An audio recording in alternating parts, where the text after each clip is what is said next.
my friend, how are you? I fix it. I install all the sensors. See, so this one, so the other sensor. Okay.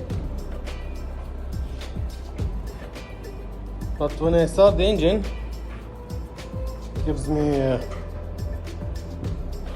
check engine. I don't know why.